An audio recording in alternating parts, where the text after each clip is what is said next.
I wanted to introduce Dr. Jonathan Hersch.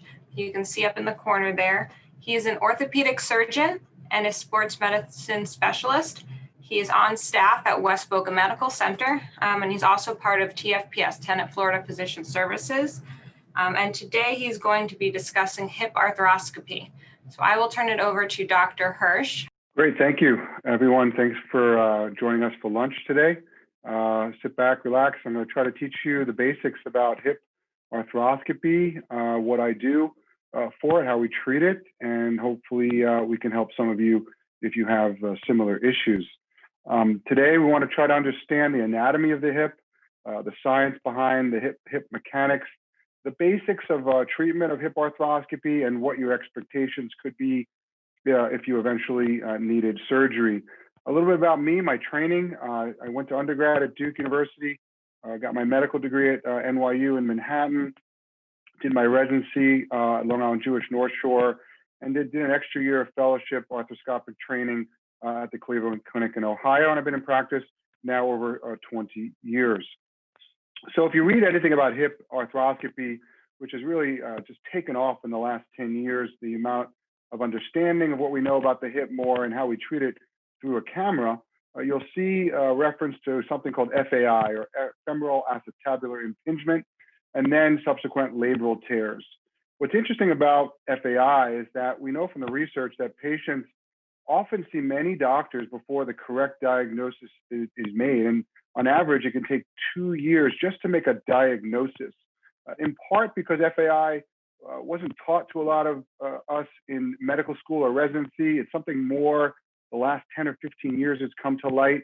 And it's also, as I'll talk about, the symptoms of FAI and labral tears is not quite the same and can be very variable. The source of the pain is what sometimes is the challenge. As we all know that when you have symptoms, it's not always textbook. It would be awesome if every patient came to my office doing what this is doing on the right, just pointing exactly to the hip joint and say, yep, my pain comes from right there. Unfortunately, hip problems can be felt in the back and the groin, can be felt laterally in an area called the greater trochanter. It could be felt in your buttock. It could be felt multiple places, and it may not even be there on physical exam, although you feel it every time you take a step or run, which I think contributes sometimes to the confusion and the length of time it takes us to make a diagnosis of FAI. Anatomy, the hip, just like the shoulder, is a ball and a socket. But unlike the shoulder, the hip is a very stable joint inherently. You can see here on the diagram that the ball really fits deeply in the socket called the acetabulum. So for most patients, it should be a very stable joint. FAI is when the ball and socket are not quite normally shaped. It's supposed to really be round on round, but an abnormal shape can be almost like a square peg in a round hole. When the ball or the socket has too much bone or too little bone, the mechanics are thrown off, leading to loss of cartilage, otherwise known as arthritis, or a tear of the labrum. This impingement, this imperfection of motion and contact causes tearing of the labrum and the cartilage, and the pain comes from these tears. It's kind of like your tires being out of alignment. If you ever looked at a tire not in alignment, on the right side, you see the treads are perfect. On the left side of the tire, there is no more tread. The same thing happens in the hip over time. The wear and tear of living your life with FAI can cause labral tears and arthritis. We try to classify patients into what we call cam and or pincer impingement. On the left-hand side, you can see the arrows are pointing to an area of the ball where there's too much bone. On the right-hand side, the arrows are pointing to the socket where there's too much bone, and that's called pincer. A lot of patients have both. In the pincer type, you can see the red area, there's too much bone on the socket side. Most of the time, it's something you're born with, but it can be acquired over time from sports and injuries. And here's a diagram of a femur, of a ball and a socket. As it flexes, the green triangle is the labrum. And you can see if there's too much bone on the socket, the neck of the ball kind of crushes that green. Now the red is the cartilage. So you can see in someone who has pincer impingement, the labrum really can get damaged severely. It almost gets crushed, as you can see. And what you see in this diagram, the hip is almost coming out of the socket. If you see here, the ball is in the socket, here, the ball is coming out. So it is a subtle form of what we call instability, where the ball starts to lever out of the socket. And if you see on the bottom, there's some damage to the red cartilage on the back of the hip. So you can get damage on the front and the back, and as the comes back to neutral. And here's the CAM type. The red area is on the femur. There's too much bone, whether you're born with it or it's acquired. We're still trying to figure that out. But here, the yellow represents a bump on the bone. Right? And you can see what happens to the labrum and cartilage in CAM impingement. The labrum actually lifts up, but doesn't really get doesn't get crushed. It gets elevated, but you can see the cartilage, the red area, really gets kind of crushed. So when you do an arthroscopy of someone with CAM impingement, you can predict that the labrum may be detached and in decent shape, but the cartilage starts to really get damaged. And that's the earliest stage of arthritis. So when we do hip arthroscopy, we call it hip preservation surgery because our goal is to preserve the hip joint, preventing arthritis. Now, some people have what's called hip dysplasia. It's a combination of problems where there's actually not enough bone on the socket, or the femur is not pointing in the right direction. And it can be combined with a hip that's essentially loose. If there's not enough ball, the shallow cup can't contain the ball. If there's not enough socket, the shallow cup can't contain it, and the ball kind of moves around in the socket too much, leading to abnormal forces or instability. Again, tearing the labrum, causing premature arthritis. But sometimes, like in a hip like this, we have to do something to the bone. If you look, this is a severe case of dysplasia where you can see that the sockets are really not lining up right. So you can see, if you can see my arrow, the socket sort of goes on an angle up, and there's really a lot of the ball is just sticking out of the socket. And that's dysplasia. But what it can be treated is with an osteotomy. So I have a partner who does this where he has to cut the bone, and you can see now there's more coverage of each. And then we also combine this with hip arthroscopy. Some patients, like this is my daughter who's a dancer, have just very lax tissues. Putting yourself into this position is not really what the human body was made for. But these extreme of positions in some sports like dancing and hockey, like a goalie, can cause instability, laxity, and labrum tears. And here's a research study that showed a very flexible individual. This is someone who doesn't really have hip pain, but you can see when she goes into a split and you take an x-ray, the hip actually comes out of the socket. In the bottom right, you can see what's called the vacuum sign. This hip opens up from 9 millimeters in a standing position to 13 millimeters. So her hip is actually partially subluxing or dislocating. And you can imagine how hard it is to treat this patient if she develops symptoms in a labral tear. What is the labrum? It's a soft tissue extension of the cartilage of the cup. It's like a suction seal. It can tear, usually in the front of the hip, but sometimes in the back, but it basically deepens the socket. It functions as a seal, it provides stability, and it protects the cartilage. We know from histological studies that the cartilage and the labrum are connected. They are basically supposed to be one structure in continuity, but when they separate, that's the beginning of arthritis. The workhorse of diagnosis is an MRI. The little arrow points to that little black triangle, which is separated from the bone. The large triangle actually points to the cartilage is starting to also separate from the labrum and the bone. Early arthritis happens. What type of MRI? I prefer to get the highest quality MRI I can, which is called a 3 Tesla. Unfortunately, not all our MRIs are created equal. I unfortunately have to reorder MRIs on patients that come to my office where the quality wasn't good. It's a very small structure, and you really need a high quality MRI to find a labral tear. However, it could be read torn incorrectly or not torn incorrectly. In other words, it's a little subjective. It's a small structure, and it's sometimes hard to prove that there's a torn labrum. Really, the history and the exam and the MRI, if you put it all together, makes the diagnosis.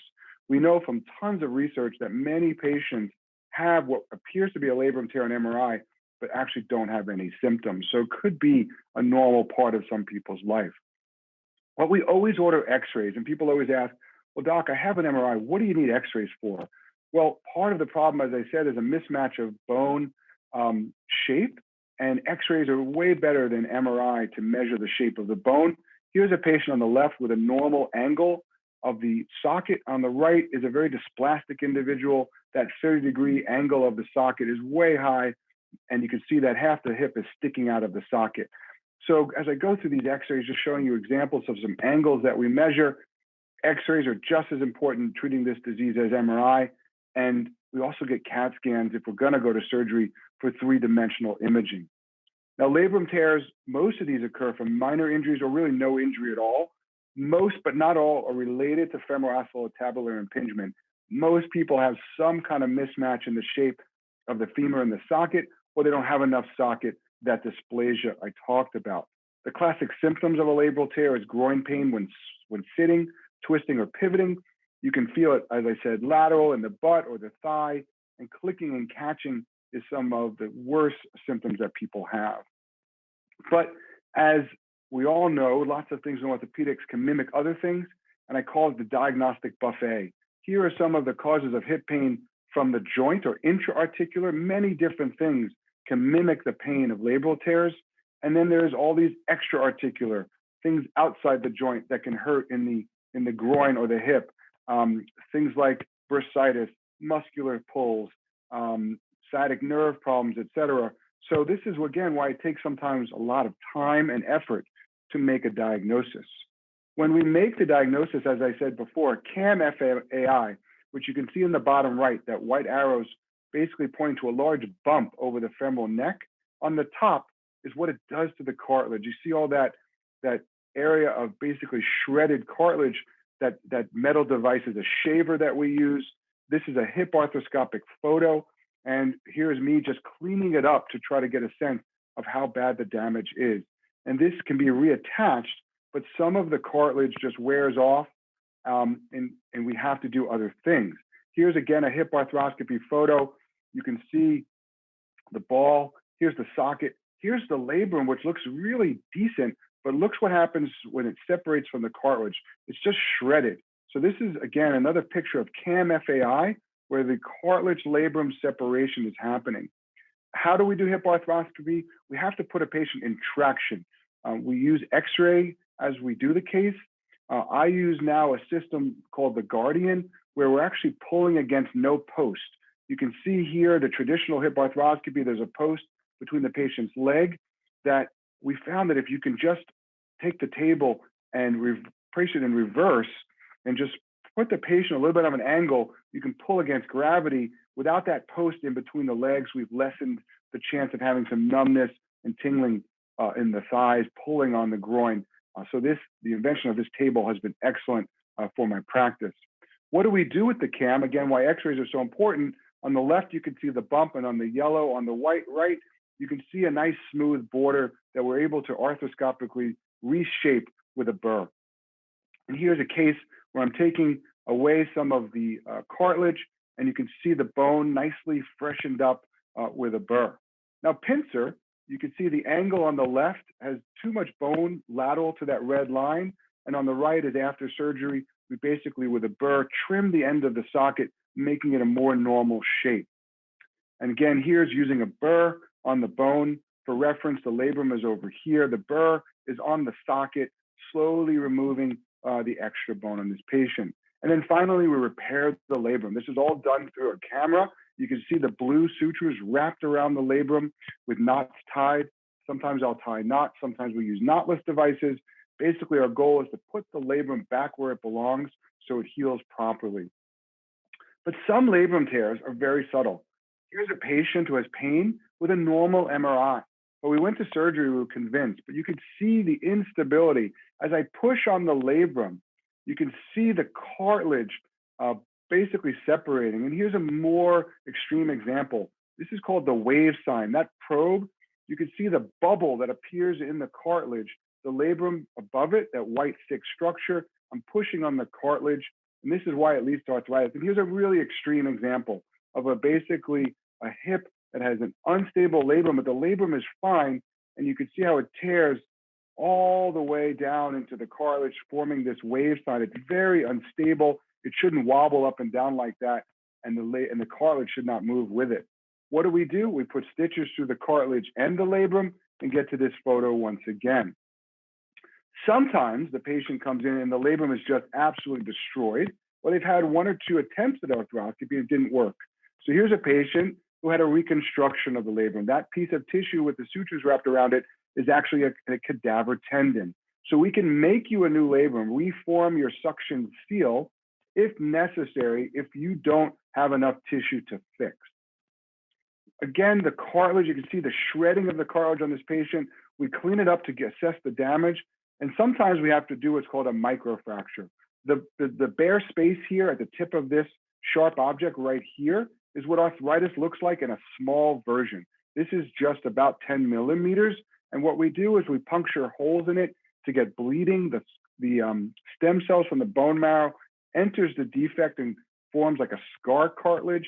It does require a little more time on crutches, up to 6 weeks, and use a continuous passive motion machine to help the blood clot form into cartilage. So after surgery, what would you expect? Well, we like our patients to sleep on their back for about a month to protect the repair. We usually use these little foam boots to keep your feet straight up while you're in bed so your feet don't rotate out, putting stress on our repair. The brace, as you see in the bottom right corner, is a typical brace I'll use for about 3 to 4 weeks. It allows you to walk, it allows you to sit, but it's preventing some extremes of motion to not pull apart the repair. Crutches in general is 2 to 3 weeks. Putting weight on it, but using crutch protection, again, longer with microfracture or a reconstruction. We use a device called a CPM, continuous passive motion, to move the hip very slowly while you're sitting on the couch or in bed to prevent scar tissue. If we can get it for 2 weeks, up to 6 weeks if microfracture, if approved by insurances. Driving, obviously, in America, we use our right leg to drive, about 6 weeks to drive if we operate on your right leg, maybe 2 to 3 weeks if we operate on your left, as long as you're off any kind of narcotic pain medication. Returning to work obviously depends on your job. If it's a sitting job, about 2 to 4 weeks, although people could be a little uncomfortable sitting for more than 30 minutes after a hip arthroscopy for at least 4 to 6 weeks. Heavy manual labor, to be honest, could be up to 4 to 6 months because it really takes 3 to 4 months for a labrum to heal before we want to overstress it.